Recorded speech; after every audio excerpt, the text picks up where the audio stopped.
वारकरी संप्रदायातील थोर महात्मे व महाराष्ट्रातील विचारवंतांची दुर्मिळ कीर्तने, प्रवचने, व्याख्याने ऐकण्यासाठी सुरेश महाराज सूळ या यूट्यूब चॅनलला अवश्य सबस्क्राईब करून बेल आयकॉन दाबा. संसार सिंधू म्हणजे बायका पोरं नव्हे असं मला आपल्याला सांगायचं आहे. यांना काय जिंकायचं आहे त्या राहायचं त्याच्यामध्ये. ज्याच्या पलीकडे जायचा असा जो संसार, तो मृत्यू संसार सागरात, ज्याला मृत्यू म्हणतात, त्याला जिंकणं, त्याच्या पलीकडे जाणं. मृत्यूला जिंकण्याच्या करता जन्म जिंकावा लागतो. तसं कोण विठोबाचं भजन करतो याला किंमत आहे. ते तुकोबार आहेत म्हणून म्हणतात. आणि का पे काम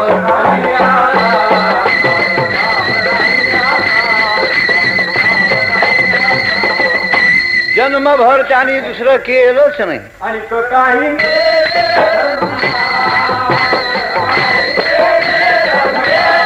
आणि का काही रे धंदा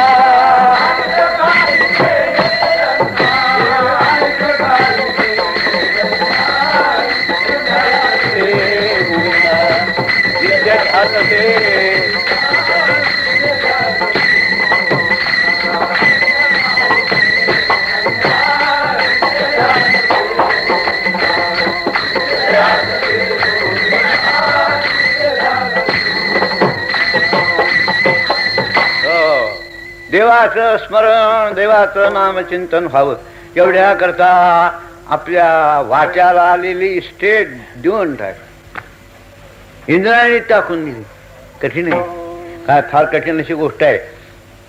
हल्ली म्हणाय की नाही कोणाला माहिती बरं का, आपण बोलूया. पाणी पाणी समुद्राचं म्हणजे समजला का, म्हणजे हायकोर्टापर्यंत भांडे विठ्ठल कशा करता वीजभर जमिनीवर वरचं पाणी गळतंय म्हणून, दुसरं काही नाही. त्याच्या डोक्यावर नव्हे, त्या अंगणामध्ये पाणी गळतंय एवढ्या करता समुद्राचं पाणी पाहिजे. यापेक्षा पैशाचा सदुपयोग काय होणार, काळाचा सदुपयोग यापेक्षा काय होणार. अगदी वेगळ्या हे सुधारतं कठीण. विठ्ठल मला सांगायचंय, राजाजींची मतं सगळ्याला आवडत व न आवडत, पण एक वेळ त्यांना असं म्हणत, आणि ते खरं आहे, ब्रेन ऑफ दी काँग्रेस त्याला म्हणत असं तरी ते राजाजी होते हुशार म्हणत. त्यांनी सांगितलंय संस्कार करणं उत्तम हे शिक्षण आहे खरं. त्या विना ठीक आहे चालू द्या आपला धंदा सगळा.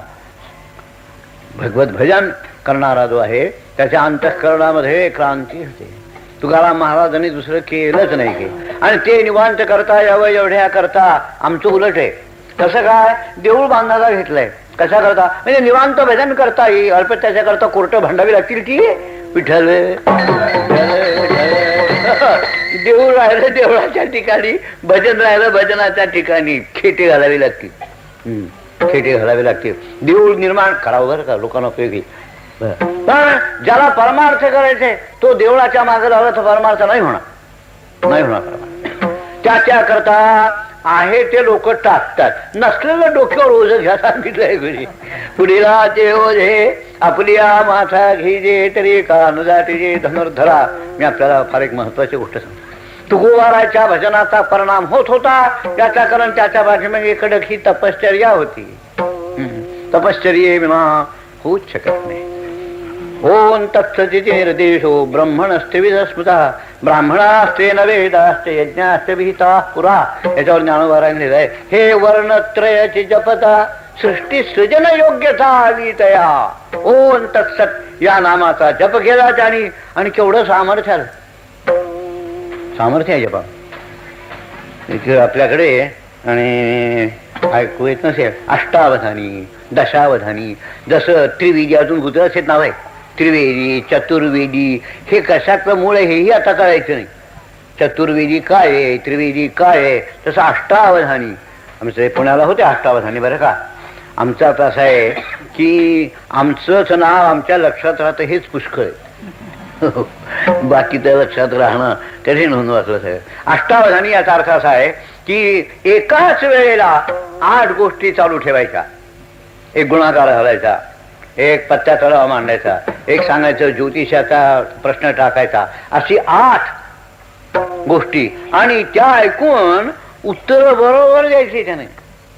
आता उलट आहे, कठीण प्रश्न का काढले आमचं दुर्दैव म्हणून तुम्ही बसलात विठ्ठल अशी गोष्ट आहे. कठीण नाही तर परीक्षा घ्यायची कशाला, घ्यायची कशाला परीक्षा. मी तर असं म्हणणारा मनुष्य बरं का की दिवसातनं 3 पेपर असावे. झालाय डोक्यात, ह्याचाच प्रश्न आहे त्याच्यामध्ये, आहे काय त्याच्यामध्ये दुसरं आणखीन नवीन का काय होणार आहे काही. नाही नाही, ते म्हणतात 1 दिवसाआड 1 वगैरे वगैरे, म्हणजे जितकं त्या प्रमाणात चालायचं. वाचलं तर डोक्यात राहणार, बाकी काही नाही. म्हणजे परीक्षा संपली की तो विषयच संपला. रद्दील खरं आपल्याला सांगायचं जरा माझे कडक शब्द खरे, पण खरी वस्तुस्थिती सांगायची मला. माझा मुख्य विषय सांगायचा. आपण थोडं भजन करा. विठ्ठल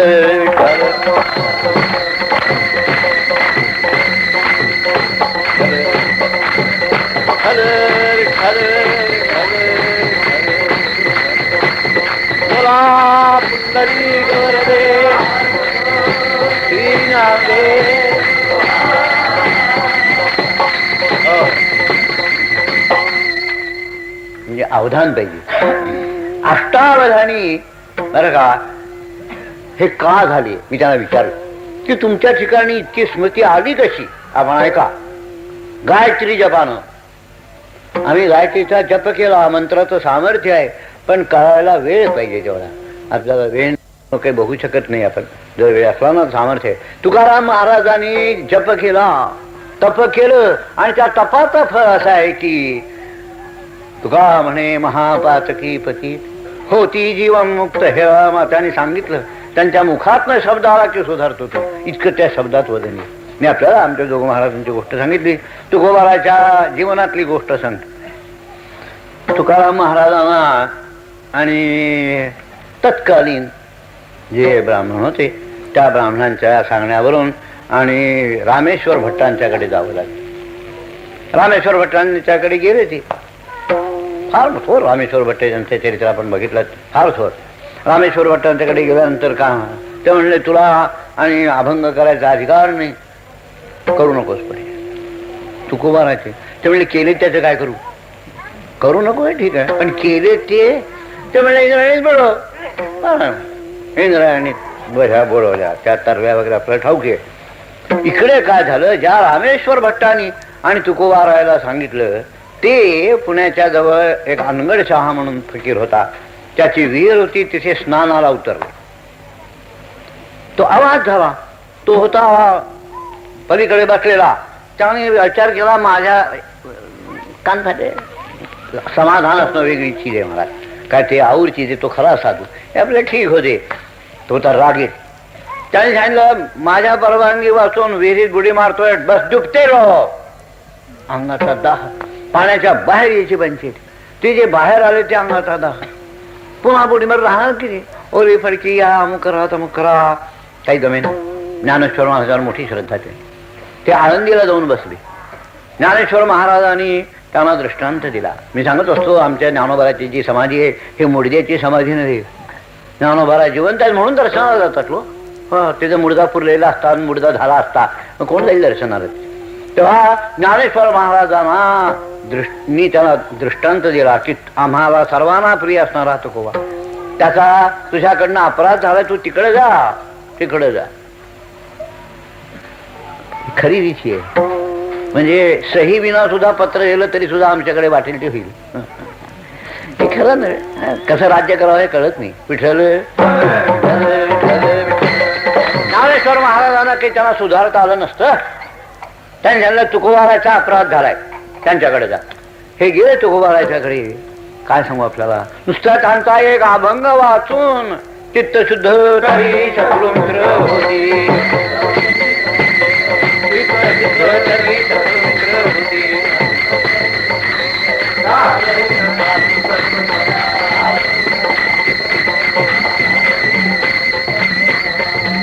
खरं तर असं आहे की नुसत्या त्यांच्या संगतीनं पुनीत केले विष्णुदासी,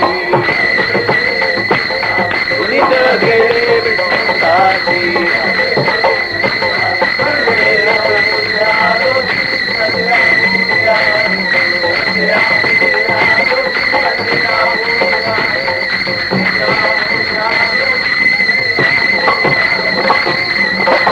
पुनीत केले विष्णुदासी संगे अपुरिया संगे. त्यांच्या संगतीनं पुनीत होतो मनुष्य. किती संगती लागते. निमिषार्ध संत संगती वास वैकुंठी कल्पांती. लोक सुधारावे तेवढ्या करता आणि कथेसारखं साधन भगवंताच्या कीर्तनासारखं साधन घेतलं तर काय होणार नाही. कथा त्रिवेणी संगम,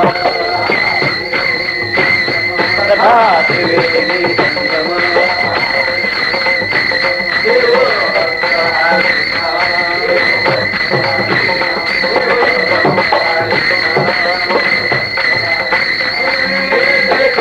उत्तम चरण वंदिता.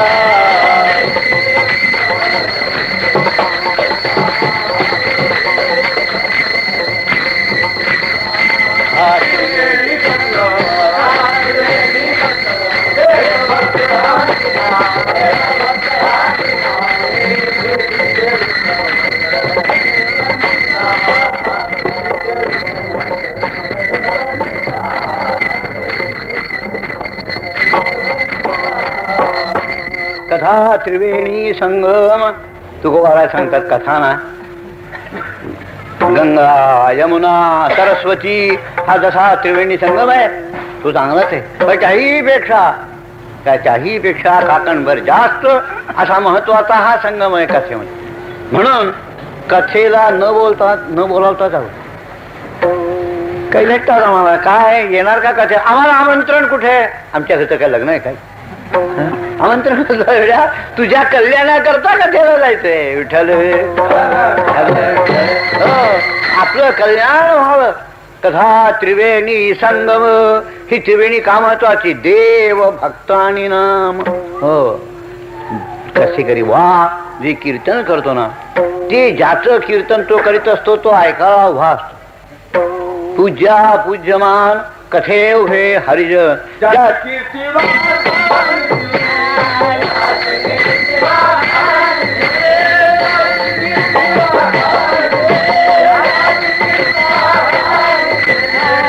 कीर्ती वाखाणी तेथे ओतले मूर्ती.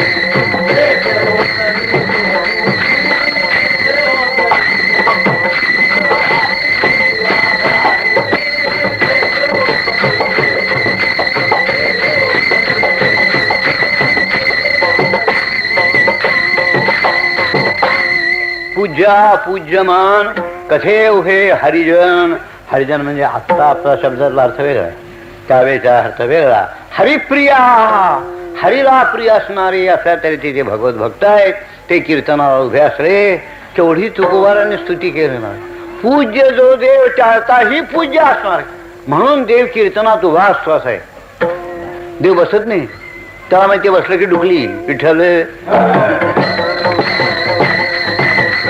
ज्याची कीर्ती वाखाणीती तेथे ओतले. म्हणून कथेतनं उठून जाऊ नये, कीर्तनातनं उठून जाऊ नये असं जे शास्त्र आहे ना, त्याचा खरा अर्थ असा आहे की ज्या वेळेला कीर्तनकार कीर्तन करीत असतो त्यावेळेला ते कीर्तन श्रवण करण्याकरता देव उभा असतो. कलेक्टर जुना, हल्ली काही मला कल्पना होती, पण जुना कलेक्टर अधिकार वगैरे असणारा असा त्याचा दरबार आहे. आपण कल्पना करा, आपण बसलो उठून जाऊ का, नाही जाणार. कलेक्टरचा अपमान आहे तो. तसं कीर्तनातनं जर उठून गेला मनुष्य, बुवाचं काय जाते, बुवाचं जाणार. आपण गाठोडं घेऊन जाल, आपण गाठोडं घेऊन जा. मला वाटतं आपल्या लक्षातच आहे मला काय म्हणायचं. देवाचा अपमान केल्याच्या पातकात देव उभा आहे. अहो म्हणून आरती, देव दिसत नसला म्हणून काय झालं.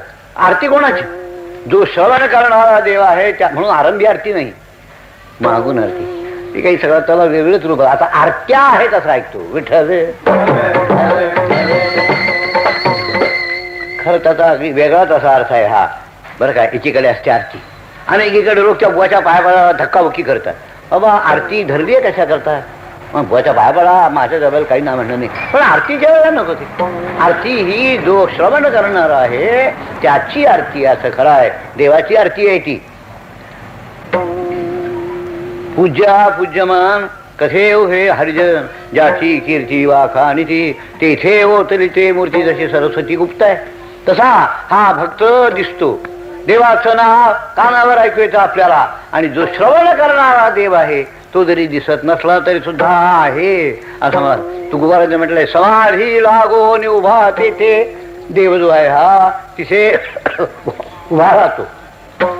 असं असल्यामुळं जो कीर्तन श्रवणाला जातो तो ज्या त्रिवेणी स्नान करतो त्याला काय मिळतं? जळती दोषाचे डोंगर,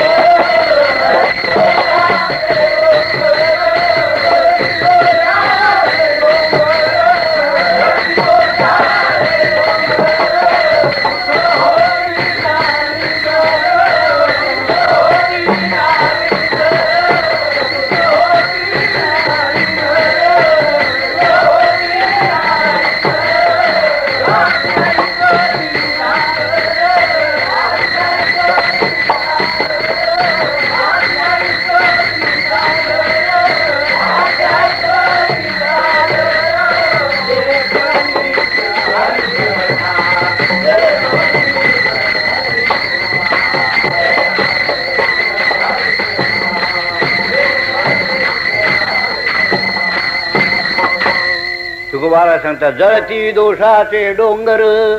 आपल्या ठिकाणी जी पातक आहेत काय आहे?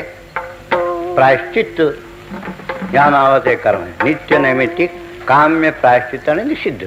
आपल्या शास्त्रकारांनी इतका मानवी जीवनाचा विचार केला इतका फार थोड्या लोकांनी केला. त्यांना माहिती आहे की आम्ही नियम घातले पण मोडायचे, आपण माणसंच होत नसेल म्हणून मोडला जर जसं कायद्यामध्ये आणि मोडला कायदा तर त्याला शिक्षा सांगितलेली असते तसं आमच्याकडे शिक्षा नुसती नाही. खरं सांगू शिक्षा याचा अर्थच खरं प्रायश्चित्त आहे पण त्याचं संपलं. इट ऑट टू बी प्रिव्हेंटिव्ह असं आहे त्याला आपण शिक्षा म्हणतो. ते खिशातनं काढून 2000 ठेवले असं नव्हे, ही शिक्षाच नाही. शिक्षा याचा अर्थ असा आहे तो पुन्हा करणार नाही असं त्याच्या लक्षात राहावं. विठ्ठल विठ्ठल विठ्ठल नाही तर त्याला शिक्षा नव्हे. जळती दोषाचे डोंगर. तुकोबारा सांगतात कथा श्रवण करणारा जो आहे तो पातकी का असेना पण त्याच्या कानावर जर त्यांचे शब्द पडले तर त्याच्या ठिकाणचे दोष जातात. जसं प्रायश्चित्त आहे. प्रायश्चित्ताचा जो पण भगवद्गीते म्हणतो भगवंताच्या कथेचं श्रवण फार मोठं प्रायश्चित्त आहे. भगवंताचं नाव भगवंताची कथा फार मोठं प्रायश्चित्त म्हणण्याचं कारण असं आहे आपल्या शास्त्रामध्ये प्रत्येक चुकीला प्रायश्चित्त आहे. समजा संन्यासी आहे, शास्त्रीय उदाहरण जर द्यायचं आणि त्यांच्याकडनं द्रव्य ग्रहण रूप जर दोष झाला तर त्यांनी 3 दिवस उपवास करावा, पैसा टाकून द्यावा. पण ते केलं असताना त्यांनी जे पैशाचा अपार नव्हे पैशाचं सेवन केलं तेवढंच दूर होईल. ज्ञात दोष परिहारार्थम हे नाही. जे ज्ञात आहे त्याच्याकरता सांगितलं गंगा स्नान तसं नाही. ज्ञात दोष परिहारार्थम आपल्याकडनं जाणून हो वा जाणून आपल्याकडनं जी पातक झालेली आहे ती दूर करण्याचं सामर्थ्य गंगेमध्ये. पण भगवंताच्या नामामध्ये त्याहीपेक्षा मोठं त्याला साधारण प्रायश्चित्त म्हणतात. मी आधी सांगितलं हे असाधारण प्रायश्चित्त. भगवंताचं नाम आणि गंगा स्नान हे साधारण प्रायश्चित्त. साधारण याचा अर्थ असा सामान्य नव्हे. साधारण म्हणजे कोणतेही पातक का असेना त्याचा दोष दूर करण्याचं सामर्थ्य ज्याच्यामध्ये आहे त्याला साधारण प्रायश्चित्त म्हणतात.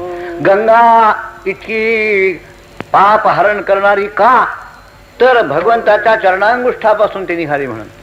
पण भगवंताचं नाम हे इतकं आहे की नाम आणि नामी एकच आहे. विठ्ठल या नामा नामी आश्रयो तैसा अभेद असे. तेव्हा भगवंताचं नाम हे इतकं मोठं शुद्ध करणार आहे की त्याच्या इतकं शुद्ध करणार. सततं कीर्तयन्तो मां यतन्तश्च दृढव्रतः नमस्यन्तश्च मां भक्त्या नित्ययुक्ता उपासते. या 9व्या अध्यायातला जो श्लोक आहे ना तुमचा अभ्यासच चालू आहे. तेव्हा काही बहुत सांगतो झालं थोडं भजन करा. विठ्ठल मला ज्ञानेश्वरीच्या अभ्यासावर आत्ता व्याख्यान करायचं बरं का. पण अभ्यास कसा करावा आपल्याला ओघानं ह्या श्लोकाशी काही संबंध आहे म्हणून सांगायचं आपल्याला. श्लोक एवढाच आहे आणि मला त्यातला एवढंच तुकडा सांगायचं आहे. सततं कीर्तयन्तो मां यतन पुढचा भाग यतंतश्च. हे कोण हे कीर्तन करणारे? ज्ञानेश्वर महाराजांनी कोण कीर्तन करणारे आहेत हे या श्लोकाच्या भरती 1-2 ओव्या त्यात सांगितलं. आणि काय कीर्तन करतात हे किंवा 1.5 ओवीतच सांगितलंय. बाकी सगळ्याच्या कीर्तनाचा परिणाम सांगितलाय. आपण बघा त्याचं जे विश्लेषण केलं ना श्लोकाचं तर आपल्याला आढळून येईल कोण कीर्तन करणार आहे. मीच हो नि पांडवा करती माझी सेवा मागच्या वेळेस ना, महात्मानस्तुमा त्यांच्या कीर्तनाचं फल आहे. विठ्ठल हे जे मी आपल्याला पुढे सांगणार आहे ते त्यांच्या कीर्तनाचं फल आहे. कीर्तनाचे निनटनाचे नाशिले व्यवसाय प्राश्चित्तांचा धंदाच बसला. अकुर्वन विहितं कर्म निंदितं च समाचरन् प्रसक्तश्चेंद्रियार्थेषु प्रायश्चित्तीयते नरः.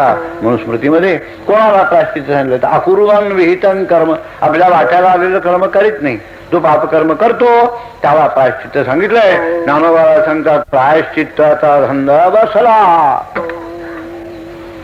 प्रायश्चित्ताच्या बरोबर मनुष्यत्वाच्या मनुष्याला वळण लावणे एवढ्याकरता शास्त्राने नियम सांगितले. ते म्हणतात यम म्हणे काय यमावे, दम म्हणे काय दमावे. सगळ्यात फजिती झाली या तीर्थांची. तीर्थे म्हणते काय खावे, दोष औषध अशी नाही. आम्ही एक गोष्ट सांगत असतो. एक डॉक्टर म्हणा वैद्य म्हणा असे होते.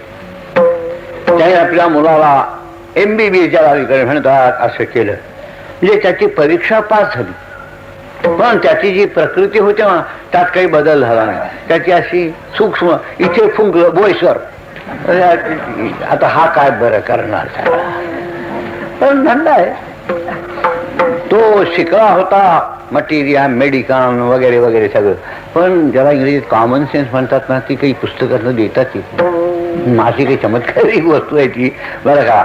व्यवहार ज्ञान ज्याला म्हणतात, व्यवहार ज्ञान ते काही येत नाही, ते उपजत असतं. तेव्हा व्यवहार ज्ञान मिळतात या पास झालेल्या वैद्यांना. त्यांनी आपलं जे दवाखाना ज्याला म्हणतात म्हणजे दुकान औषधाचं वगैरे वगैरे, तेव्हा तपासण्याचं जे दुकान ते घातलं कुठे, शिरोळ. तुम्ही ऐकलं ना कोणामध्ये, कोल्हापूरच्या अलीकडे मिरजेच्या तिथे. म्हणजे जिथली सगळी माणसं सफरचंद, लाल बुंद माणसं असं गाव, तिथे ही काकडी गेली आणि तिथे घातला दवाखाना. आता यांचा दवाखान्याची मजा झाली की यांची पाटी जी यायची MBBS वगैरे ती आपल्या गुड्स ट्रेननी येत होती, बरं का. आपली रेल्वे ती वेळेवर आली वस्तू म्हणजे मग कठीणच आहे. तुमच्यासारखा अनुभव नाही आमच्यासारखा खूप चांगलं सांगायचा तो भाग वेगळा. पाटी बिटी मागून आली यायची होती. हे गेले तिथे नेहमीप्रमाणे एक टेबल खुर्ची आणि बाटल्या दोन ठेवल्या. हुशार असतात खेडेगावातले लोक, आपल्याला कल्पना येत नाही. ते एकदम जवळ येत नाहीत कधी. आम्हाला तर कीर्तनाचा अनुभव आहे ना, कंदील बिंदील घेऊन असे दूर बसतात, काय बोलतोय बुवा. हा, आणि मग बघून जर प्रेम बसलं तर मग जीव देत, पण बघतील की. तेव्हा लोक यायचे असे बघायचे. तो म्हणला असं आपण नवीन आहोत, एकदम कसे येतील. एक दिवस एक मनुष्य धैर्य करून गेला, बसला त्यांच्या समोर. वैद्यबा खुशी गेले की आलाय गिरे. तो बोलू लागला बरं का, वैद्यबा बोलायचा आहे. बरं केलं त्याला, याला वाटलं या गावात वैद्य नव्हते आणि मी आलो म्हणून बरं केलं म्हणतो. त्याचा अर्थ अगदीच वेगळा होता. बरं केलं त्याला, काही काळजी करू नका. त्याला वाटलं इथे चांगले मिळत असे पैसे. हे बघा आमच्या गावच्या विहिरी अशा आहेत की त्यांचं नुसतं पाणी द्यावं तरी सुधारतात. तुम्ही काही काळजी नका, चांगले लाल होऊन जाल.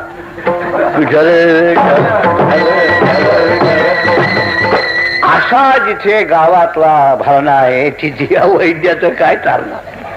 तसं या भगवद्गीता कथे पुढं कोण विचारतो. तीर्थे म्हणती काय खावी, दोष औषध अशी नाही. माझे निनाम घोष गौरवे नाहीची करती विश्वाची दुखे. जगत महासुखे दुमदुमीत भरली. तात्पर्य सांगायचं मला, आपल्याला ही कथा करणं, त्या कथेचा परिणाम कीर्तन करणारा जो आहे त्याच्यावर अवलंबून आहे. खरा तुकाराम महाराजांचे कीर्तन करणारे आहेत, त्यांच्या कीर्तनामध्ये श्रवण करणारा जो आहे हा त्याची बुद्धी पालटते. बुद्धीचा पालट तुकोबारांनी म्हटलंय. आणि काची बुद्धी दुष्ट नाचे,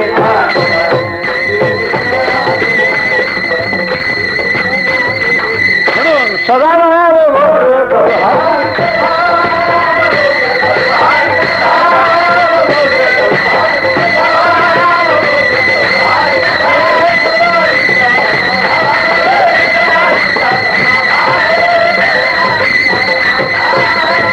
कोणाची पालटते. तुका म्हणे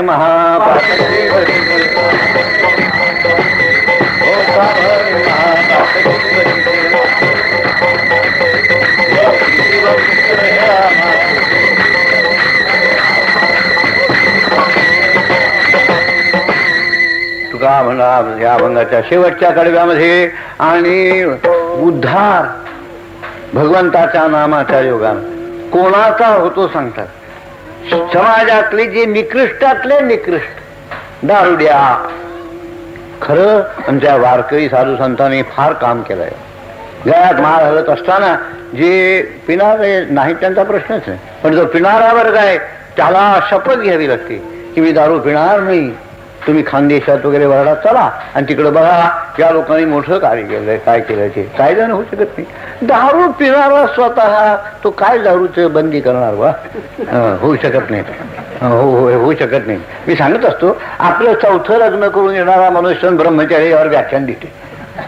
मला एकदा पाहिजे बरं का अध्यक्ष मी स्वामी विवेकानंदावर व्याख्यान आणि व्याख्यान देणारे 65व्या वर्षी 30ं लग्न करून आले.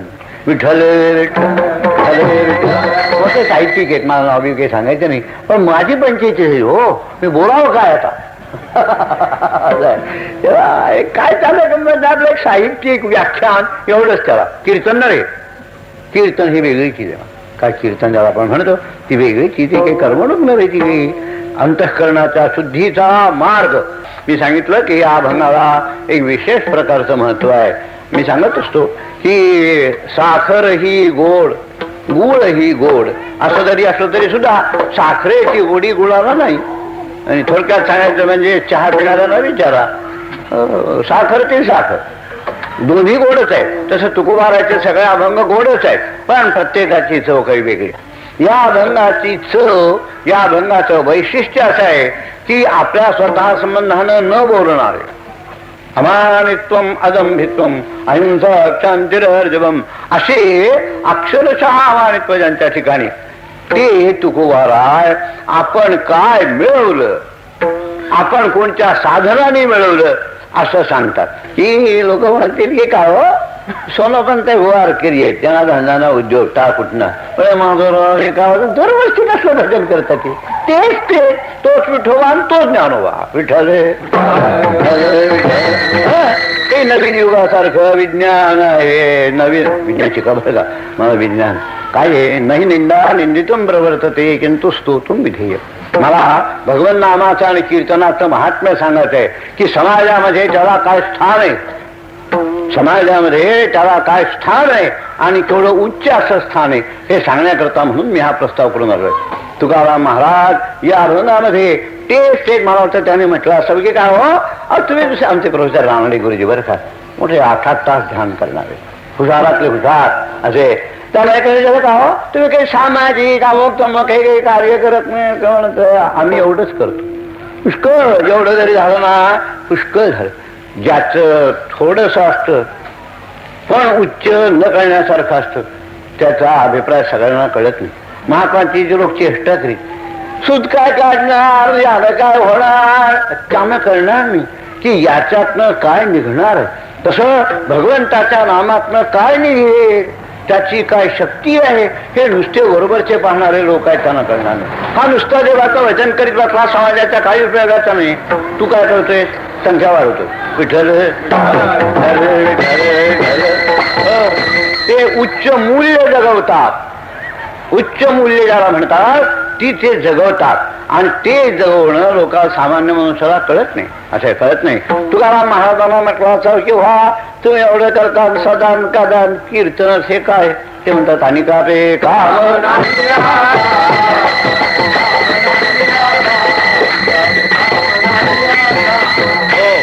सांगण्याचा माझा मुद्दा असा आहे की या अभंगामध्ये तुकाराम महाराज भगवंताच्या नामाचं महात्म्य व्यक्तीच्या जीवनामध्ये केवढं आहे त्याला स्थान आहे ते त्यांची ठिकाणी सांगितले. फार मोठं सांगितलेलं आहे. या अभंगामध्ये ते जे आपलं सामाजिक जीवन आहे त्या सामाजिक जीवनामध्ये भगवंताची कथा काय सगळ्यालाच वेगवेगळं म्हणतात कथड्याही म्हणतात. असे धंदा आहे भावा नवीन म्हणा मी ते ऐकले पूर्वी की ज्याला दुसरा धंदा करता येत नाही त्याने मास्तरी व्हावं नाही तर कथेकरी तरी व्हावं. म्हणजे दोघांना काही लागत नाही काही म्हणजे अक्कल अशी लोकांची कल्पना आहे असं खरं नव्हे. त्याचे कथा करण्याकरता नुसतं पांडित्य असून चालत नाही. आचार लागतो अनुभव लागतो तर त्याला किंमत आहे ही किंमत राहणार नाही. आपण लक्षात ठेवा त्याच्या पाठीमागं फार आहे. तूर्त एवढाच भाग सांगायचा आपल्याला की तुकाराम महाराज या अभंगामध्ये आणि सांगतात करायचंय काय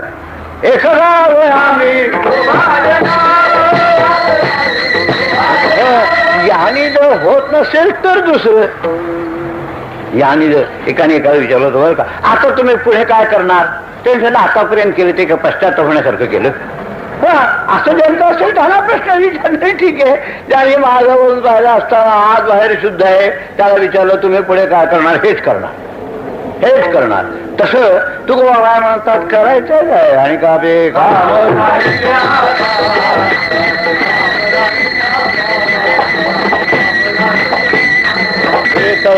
आम्ही विठोबाचे नाम एक देवाचं विठोबाचं नाव आम्ही घेणार याच्यामध्ये आम्हाला जे सगळं करायचं आहे आम्हाला जे सगळं साध्य करायचं आहे ते पुरवण्याचं याच्यामध्ये सामर्थ्य आणि का ते काम नाही आता इतर जी काही साधनं आहेत त्या साधनाचं काही आता गरज राहिली नाही त्या साधनांचं काय झालं काय ते जी साधनं आहेत त्यांचं काय झालं हे तुकोबारा रूपकानं सांगतो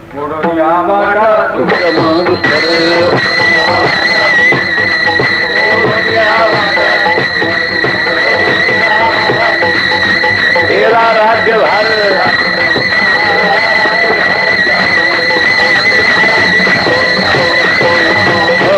मोडून या वाटा सूक्ष्म दुस्तर म्हणजे साध्य जी परमात्मा वस्तू ज्याला मोक्ष म्हणा देव म्हणा तिकडे जाण्याच्या ज्या वाटा आहेत त्या वाटामध्ये दोन प्रकार आहेत एक सूक्ष्म आणि एक दुस्तर न समजणारी सांगेल आपल्याला पुढे न समजणारी असे कोणते वाट आहे दुस्तर म्हणजे जरी कळलं तरी आचरण करणं कठीण आहे आपल्याकडनं होणं कठीण आहे एक कळणंच कठीण आहे पुरी दुसरं कळलं तरी आचरण करणं कठीण आहे तुकोबाला म्हणतात आम्ही मोठं कार्य केलं आणि ते नुसतं एवढं करून मोडून या वाटा सूक्ष्म दुस्तर काय आहे लहानशी वाट आहे आपण आता माझी जरा कल्पना बाबा चमत्कारी कशी मी बाबा चमत्कारी म्हटलं याचं कारण असं आहे मी असं म्हणणारा मनुष्य आहे की सज्जनगडावर मोटर जाऊ नये बद्री केदारला मोटर जाऊ नये तुम्ही म्हणा तुम्हाला जायचं नाही म्हणून म्हणता नाही मोटर गेला तो शोक म्हणून जा यात्रा म्हणून आहे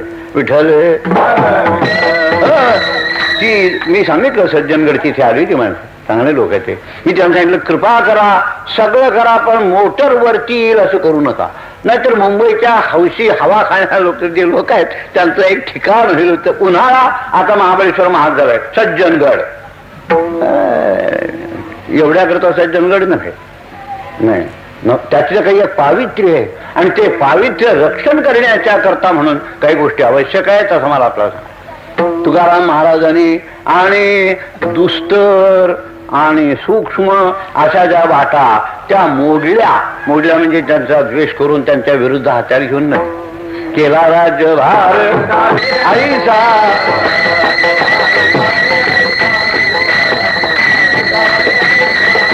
त्याने जो रस्ता काढला तो असा की जिथे बकरीला जाता येता अशा ठिकाणी जायचं असं कठीण आहे जाणं आपल्यासारख्या आता तसं रे रॉयल रोड हम रस्ता कोणी एकट्या दुकट्यामध्ये घोडद पायद गजद केला राज्यभार झाले ऐसा असा हा चतुरंग सैन्य ज्याच्या युगानं जाऊ शकेल असल्या तऱ्हेचा रस्ता आम्ही केला पुढे सांगायचा दृष्टांत आपल्याला आताच सांगितलं तरी चालेल पुढे सांगू पूर्वी आपल्याकडे लोक काशी यात्रेला जात आता त्यापेक्षा जरा वेगळं होतं त्यावेळेला मोठे गावातले कोणीतरी श्रीमंत निघायचे मग तिथल्या गावातली माणसं असायची यांच्या आश्रयानं म्हणा ह्यानं अशा बैलगाड्या करायच्या आणि मग 10-10, 20-20 जसे पूर्वी आमच्या पंढरपूरला वारीला असे ना 100 गाडी लागलेली असायची तसं गाड्या वगैरे करून लोक जायचे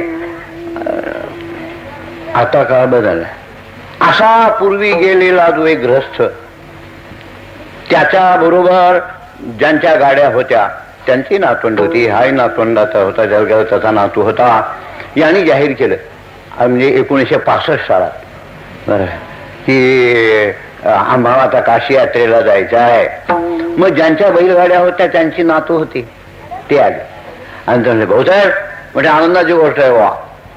काय तुम्ही काशी यात्रेला जाणार, मग आमच्या बैलगाड्या आहेत, तो मागील का शे. आता काय करायचं, निद्रे ते सुख न मोडे, ताशी 90 मैल मार्ग सांडे. करायची नाही ती बैलगाडी, ताशी कोस म्हणजे जास्तीत जास्त धावली गाडी. फारच झालं तर महादेवी पण पुढे नाही यायची. असल्या ह्या गाड्या मुला निघतो कोण ते म्हणलं, निद्रे ते सुख न मोडे, मार्ग तरी बहुसार सांडे, ऐशा सुखासना सांगडे सोपे होय. असा हा राजमार्ग झाला आणि का रे का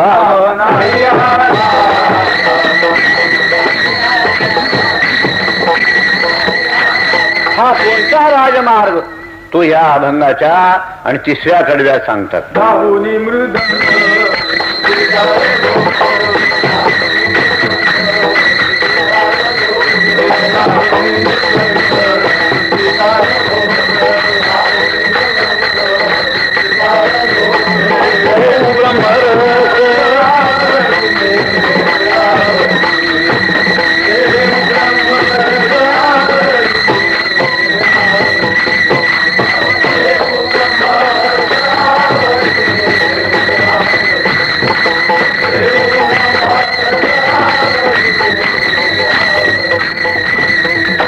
हा तो राजमार्ग.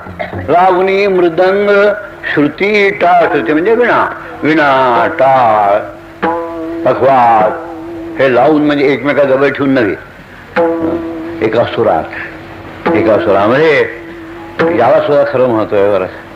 काय म्हणजे जर कुठेही मर्यादा घातली नाही तर कुठपर्यंत आपण खाली जाऊ याचा पत्ता नाही. गंध लावणं ढोंग आहे की सामान्यतः ज्ञानेश्वरी, भागवत, गाथा हे विषय कोणाचे, ज्याला इतर काही जमत नाही त्याचे. म्हणजे शाळेमध्ये मुलं जर असली आणि आम्हाला अनुभव यायचा, आनंदीला शाळा आहे, त्या शाळेमध्ये एक मुलं आणलं होते आणि खरी घडलेली गोष्ट आहे. मी त्याला विचार काय रे, अरे तू आपला मुलगा इथे ज्ञानेश्वरी शिकायला घातला, तुझ्या गावात शाळा नाही का? बाबा आहे शाळा, मग याला नाही घातलास? माझ्या भाषेत सांगायचं, त्याला इतकं नाही सांगता आले. अहो म्हणला माझा मुलगा असा आहे की आपला विषय पक्का व्हावा एवढ्या करता प्रत्येक येथे 3-3 वर्ष राहतो. म्हणजे ठड निड असा. मग म्हणलं तुमच्या घरी शेती नाही का? आहे म्हणला, पण तिथेही नांगराला धरला चालेन. म्हटलं आधी तर बघावी ज्ञानेश्वरी. विठ्ठल इतकी ज्ञानेश्वरी सोपी नव्हे. खरं सांगायचं म्हणजे आपण जरी पंडित असलात तरी सुद्धा आपल्याला ज्ञानेश्वरी समजेल असं ना.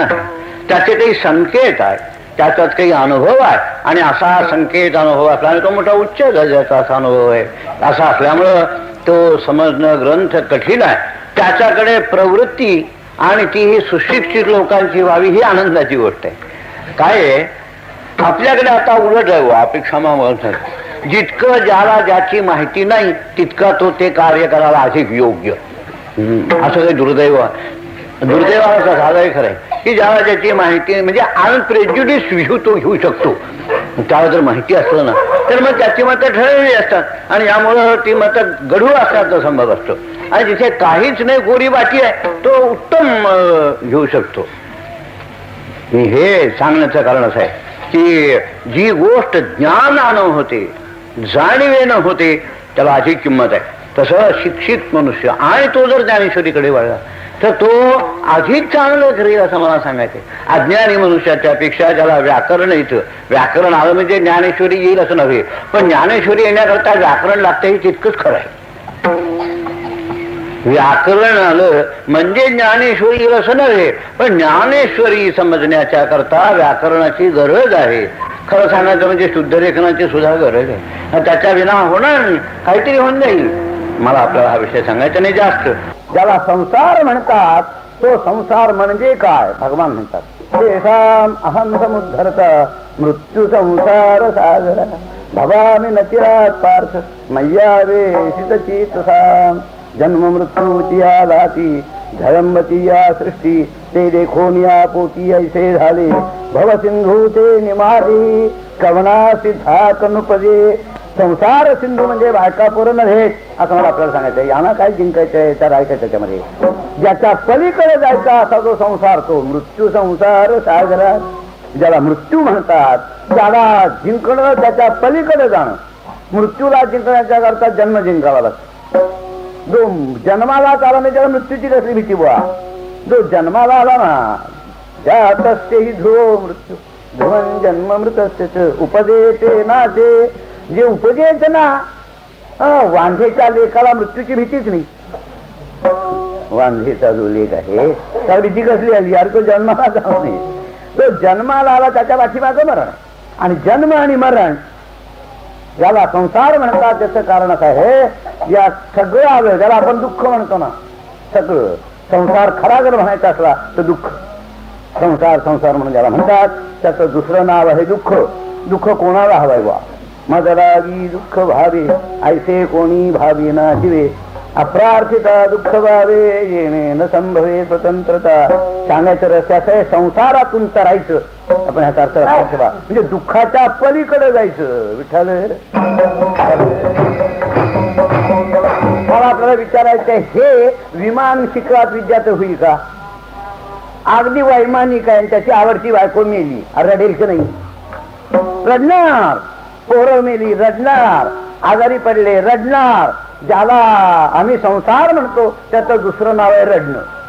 त्याचं दुसरं नाव आहे शोक. त्याचं दुसरं नाव आहे दुःख. हे सगळी एकच आहे. तुकाराम महाराज ज्याच्यातनं तरायचं म्हणतात ना तो जो संसार आहे तो संसार म्हणजे मृत्यू संसार सागरात जन्म मृत्यू का सकल दुःख धामे भुंजी गती जे मृत्यू जन्मे. सकल दुःख धाम जो जन्माला आला त्याच्या मागे ताप. क्लेश तरुची वाडी तापत्रयाग्नीची सगडी मृत्यू घातासी कोरोंडी सांडली आहे. पंचक्लेश रामसदा विद्या अस्मिता रागद्वेषणारी. तेव्हा हे जे क्लेश आहेत हे जे दुःखाला कारणीभूत आहेत ना हे कोणाच्या मागे आहेत? जन्माला आलं त्याच्या मागे आहेत ते. जो जन्माला आला मी मगाशी सांगितल्याप्रमाणे त्याच्या पाठीमागं दुःख नाही. इतकी सगळी जी व्याख्या केली ती एवढ्या करता की तरायचं कशातून? तरीच तरावे.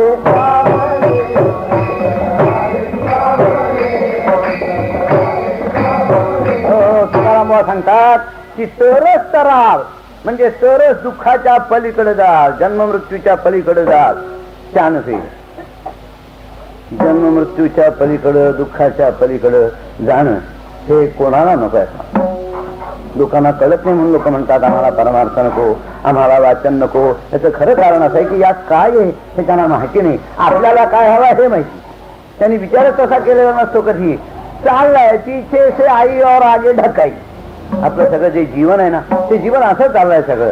काकू असं करत होते, काका असे करत होते, दादा असं म्हणत होते, बापू असं म्हणत होते. असं याच्या पलीकडं याला स्वतः विचार करणं म्हणून ज्याला म्हणतात ना की कसा करता आपलं हे जीवन आहे कसा करताय याच्या पलीकडे काही जाता येईल किंवा नाही.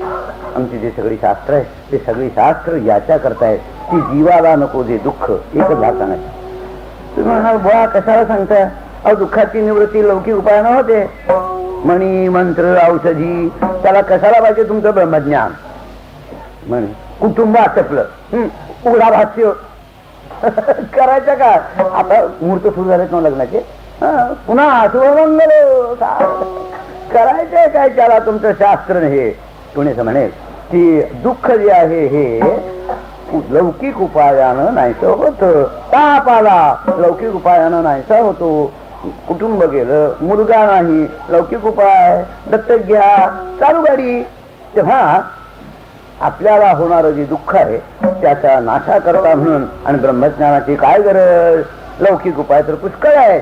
मला एकच भाग सांगायचा, लौकिक उपायानं कायमची निवृत्ती होती. आपलं कुटुंब आटपलं म्हणून माणसं दुसरं कुटुंब करतात. पण त्यांच्या लक्षात येत नाही पहिली मेली तर ही काय मरणार नाही. विठ्ठल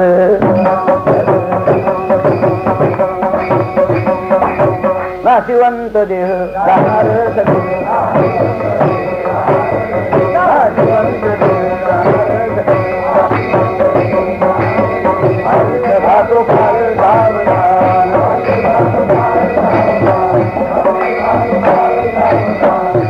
मणी मंत्र औषधी याने निवृत्ती होते ही काही काळ टिकणार.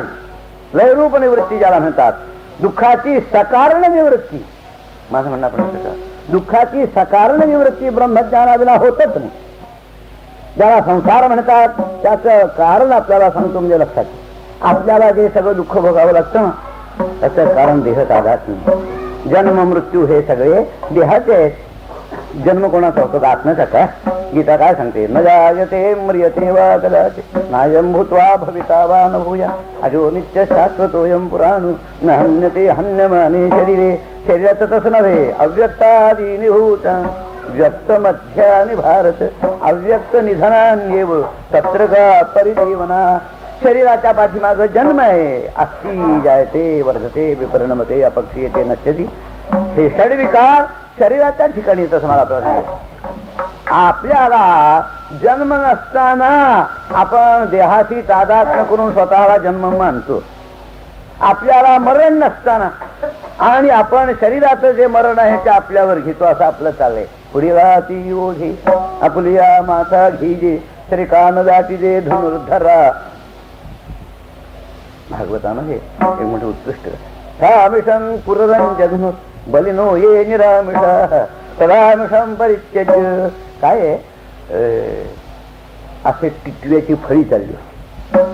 त्यापैकी एका टिटव्याला, टिटवा लहानसा प्राणी आहे, त्या टिटव्याला खाली मांसाचा तुकडा दिसला. त्याचं खाद्य असते. दिसल्या बरोबर तो खाली आला आणि तोंडात चोचीत धरला. त्याने चोचीत तो तुकडा धरल्याबरोबर बाकीचे जे त्याचे स्नेही होते ते शत्रू झाले. म्हणजे एकाच जागे करता इलेक्शनला उभे राहिले. विठ्ठल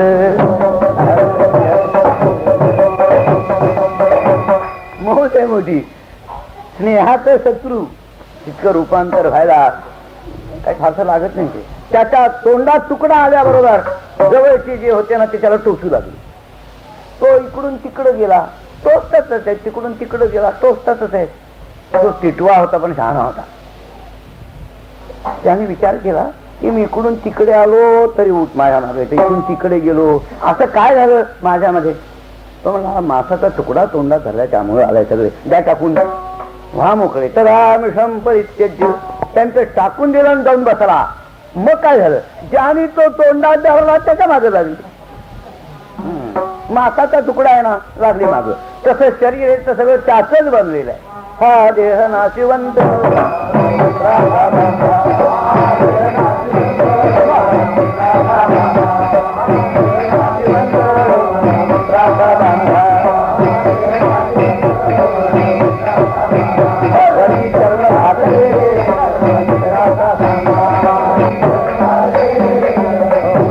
असा हा जन्मणारा मरणारा क्षय पावणारा असल्या तरीचा हा देह हे शरीर आपण आपलं समजतो आपलं रूप म्हणून. म्हणून शरीराच्या जन्माबरोबर आपण जन्माला आलो.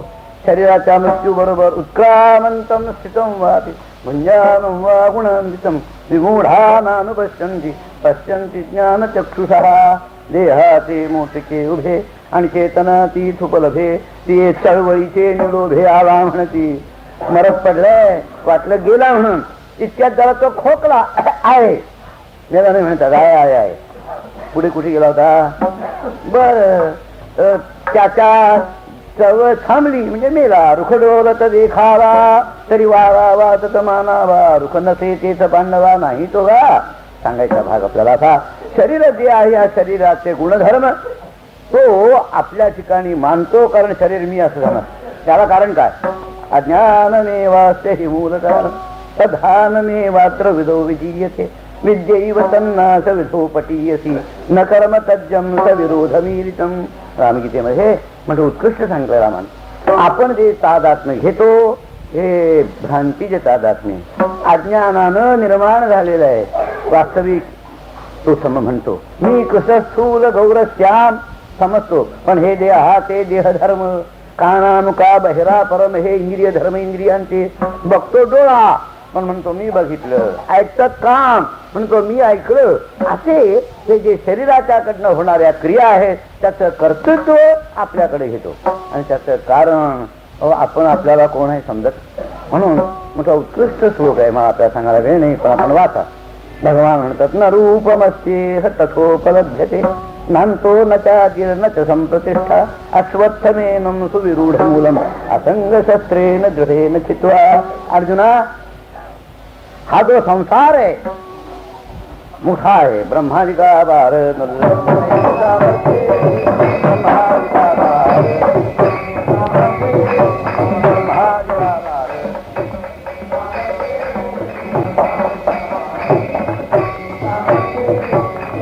ब्रह्मदेवादी का हे संसारातलेच आहे. जन्म मृत्यू ना हा ब्रह्मभुवना लोका पुनरावर्तीन अर्जुन. तेव्हा ब्रह्मलोकापर्यंत वरती ज्याच्या फांद्या गेल्या तरु तृण काष्ट लोहलोष्ट हे पर्यंत खालच्या फांद्या असा हा संसार.